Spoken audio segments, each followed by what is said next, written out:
Seguimos con ustedes, amigos, acá en La Palestra, llegándoles cortesía de Servicios 3000. Somos el hogar de los corredores en la ciudad. Allí los consigues de todo tipo y las mejores marcas para mantener el sistema de enfriamiento de tu vehículo óptimo. Servicios 3000, atendido por su propio dueño en su cómodo local frente a la comandancia de policía acá en la ciudad de Guanare. Servicios 3000. También, si necesitas asesoría legal oportuna y eficiente, cuenta con la abogada Brenda Araque, una profesional de la carta cabal que te garantiza el éxito en cualquier litigio. Puedes contactarla por 0424-554-1580 o por su Instagram, @Brenda Araba. También les recordamos que las entrevistas que hacemos a diario acá en La Palestra pueden seguirlas a través de nuestro canal en YouTube, colocando la frase en el buscador Daniel España en La Palestra, consiguen el canal. Y allí tenemos un aproximado de 200 entrevistas montadas para que las disfruten en la comodidad de su hogar, en el horario que quieran, con los invitados de su preferencia. Son entrevistas políticas, pero que comenzamos a montar en el canal desde el año pasado. Y si tú escuchas la primera que hicimos en febrero del año pasado, no ha perdido vigencia todavía el análisis político que se hacía en ese momento. Hoy tenemos aquí a Dagny Villegas, pues pareciera que políticamente estamos como en un circunloquio. Dagny, bienvenido al espacio. Y buenas tardes y gracias por la invitación a tu espacio. Un saludo a todos los portugueseños y las portugueseñas que nos escuchan a esta hora. Sí, de hecho, uno escucha algunas entrevistas, algunos programas de Arturo Uslar Pietri, que ya tiene unos cuantos años de muerto y pareciera que estuviera hablando de la época actual. El problema de nosotros como país es que muchos de nuestros vecinos de aquí de la región ya resolvieron problemas que enfrentamos nosotros, como es el tema de la inflación, como es el tema de el costo de la vida. Nosotros todavía seguimos con ese enemigo que es el alto costo de la vida, el índice de precio al consumidor, la inflación, el tema. Por supuesto, esto es consecuencia del tema del enemigo número uno que ha tenido Venezuela, que es la corrupción. La corrupción que en el pasado era institucional, porque uno hablaba era de los corruptos cuando se refería a algún funcionario del alto gobierno. Pero en este caso ya la corrupción permeó hacia todos los estratos sociales. La corrupción pudiéramos decir que llegó hasta barrio adentro, hasta las entrañas del barrio, porque lamentablemente aquí en este país pues la corrupción está a la orden del día. Los problemas, cuando comenzó tu espacio a salir en ese canal de YouTube, y bueno, son los mismos, y se han agudizado algunos: el tema del desabastecimiento, el tema de la inflación, el tema de la inseguridad. ¿Por qué, digamos, por darle algún calificativo, durante la Cuarta República la corrupción no permeaba al barrio adentro y a tu juicio ahorita sí? Bueno, porque yo creo que en el pasado pues no se había creado esa figura del poder popular. Acuérdate que en el pasado lo que había eran expresiones sociales de la sociedad civil, expresiones organizadas. Era una corrupción representativa y ahorita es una corrupción participativa. Sí, ¿Cómo es ahora eso? todo el mundo participa pues del tesoro del erario público. En el pasado pues había las asociaciones de vecinos, habían organizaciones sociales sin fines de lucro que realmente pues luchaban por garantizar la vigencia plena del Estado de Derecho, garantizar pues que las cosas funcionaran acá. En este momento pues se le dio cierto poder, se le dieron recursos a las organizaciones sociales de muy buena fe. Nadie puede negar que se le den recursos a las organizaciones sociales, a los consejos comunales, a las comunas, pero quizás nosotros como sociedad no estábamos preparados, porque lamentablemente en Venezuela nosotros no asociamos la riqueza con el trabajo, sino que la asociamos con el azar o con la corrupción. O sea, nadie piensa en ser rico trabajando, sino de otra forma. O por lo menos la mayoría no piensa eso.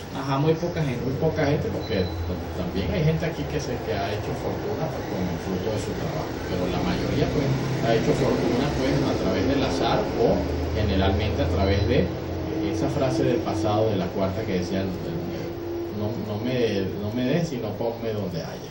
Entonces eso todavía se mantiene vigente, pues nosotros vemos aquí la cantidad de nuevos ricos que ha parido esta nueva aristocracia revolucionaria. Yo creo que el otro día comentaba algo, cuando tú mencionabas de los CLAC, comentaba algo con un amigo que parece que el costo de la vida, el indicador de la inflación se ha traducido linealmente a los CLAC, porque el programa del CLAC yo no sé si tiene ya un año, creo, de haberse puesto en vigencia, y una bolsa en esa época costaba 2.000 bolívares, una bolsa del CLAC.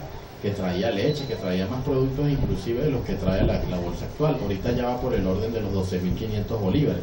Es decir, que esa inflación de casi 500% que hubo en el 2016, según reflejan algunas agencias pues estudiosas de estos indicadores, bueno, se ha transferido linealmente a la bolsa del CLAC. Entonces, que entiendan que el CLAC es un subsidio, no un negocio.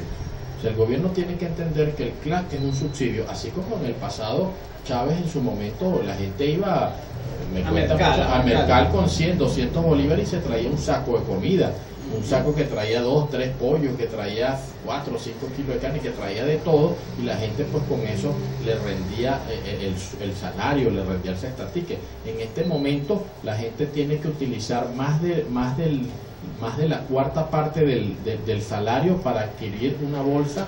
Ahora, ¿qué opinas tú de esas cifras del Sendas, de esos 832.259 bolívares que cuesta la canasta familiar? ¿Eso no es una exageración? Sí, yo a veces discrepo un poco de las cifras del Sendas, porque es imposible que la canasta básica cueste. Estamos hablando de que el salario del venezolano entonces resulta apenas en un 18 o 19% de la canasta básica de alimentos. Yo no sé, quizás hay que ver la fuente de donde tomaron o quizás no son cifras de la región capital. Claro, bueno, no, ellos se basan en el índice de precios al consumidor, que toma en consideración no solo los diferentes rubros, sino las diferentes zonas geográficas del país, lo que es la provincia, lo que son las ciudades, lo que es el casco urbano, lo que es el casco rural.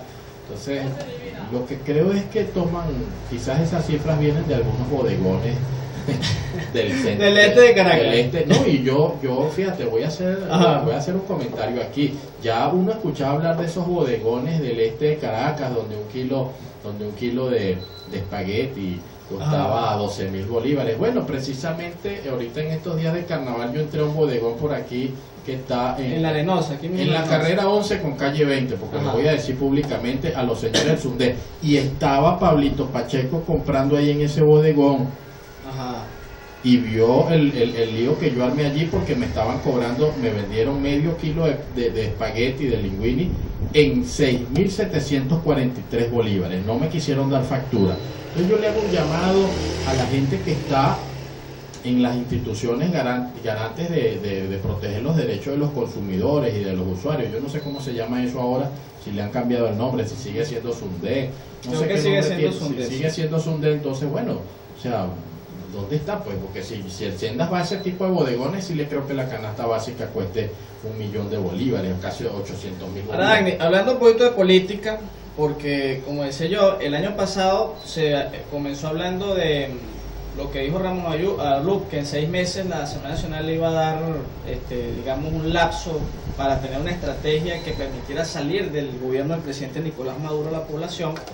Esta estrategia finalmente no sirvió de nada, porque el último eslabón de la estrategia fue el referéndum revocatorio, y finalmente el gobierno buscó, digamos, los elementos que quiso pues para coartar que se realizara el referéndum revocatorio, argumentando fraude en la recolección de firmas, todas estas cosas.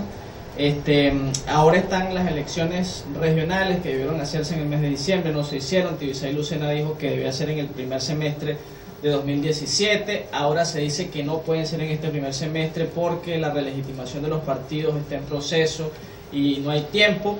¿Cómo analizas tú todo este escenario? La gente se pregunta, ¿va a haber o no va a haber elecciones? Hay voces en la oposición que le dicen a la gente que aquí no va a haber más nunca elecciones en el país.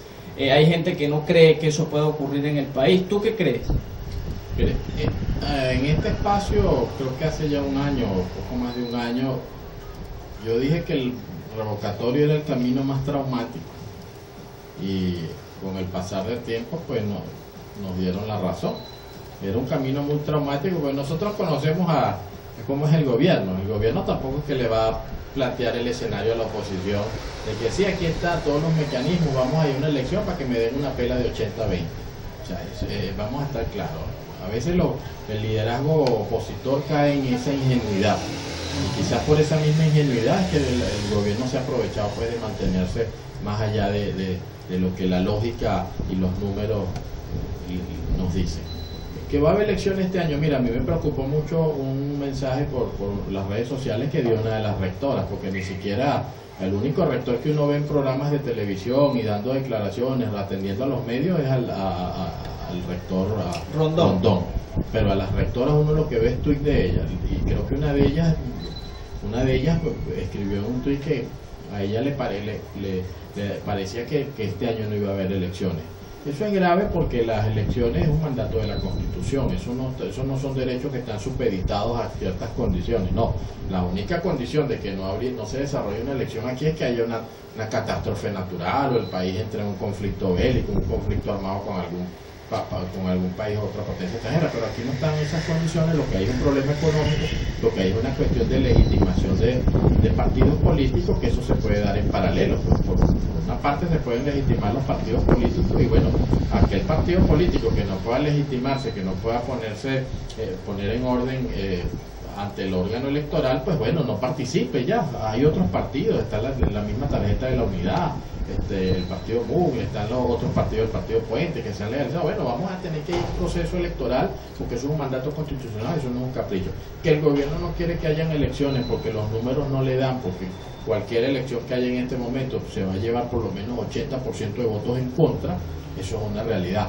Ahora, si nosotros desde la oposición no tenemos la capacidad técnica y la capacidad logística para encauzar todo el descontento que hay, para poder hacerle frente al gobierno, ya eso sí es delicado, y yo creo que sí, este año, pues, en esas condiciones, en ese escenario, pues es casi que imposible que hayan elecciones. Ojalá que prive la sensatez en los rectores que están en el CNE, que es el único poder autorizado y que tiene el mandato de la Constitución para celebrar. ¿Tú sí crees esa tesis de que el gobierno está convencido de que no va a hacer elecciones? ¿Tú crees que esa tesis sí está? Mira, yo escuchaba el año pasado un personaje de la revolución, a Diosdado Cabello, que decía: no va a haber firmas, no se va a recoger firmas, no va a haber revocatorio. Y uno todavía decía: no, vale, que sea revocatorio porque los laxos dan y eso. Bueno, ya de eso pasó un año y realmente no hay ni siquiera en la oposición se habló más del revocatorio. ¿Me entiendes? Se habló de enmiendas. Diosdado también dijo ya que no va a haber elecciones. Diosdado dijo que no va a haber elecciones, y lo han dicho varios voceros, que a ellos les preocupa más el tema económico. Bueno, es que nosotros no vemos aquí la intención ni la disposición de resolver el problema económico. ¿O es que el gobierno quiere hacer elecciones en el 2018?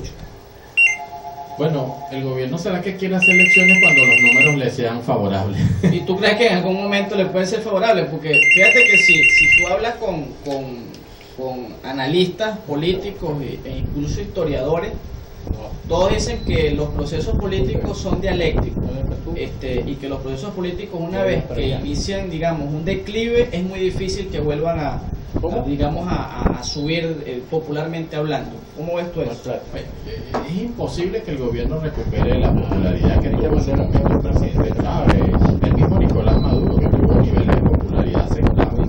Ya es imposible, porque los pueblos, cuando toman una decisión, nadie los saca. Aquí, mire, la gente decidió en el 98 salir de los ADECO y los copellanos, y eso hasta el 2015, que regresaron al poder, por lo menos al poder legislativo, en la figura de Henry Ramos Ayú.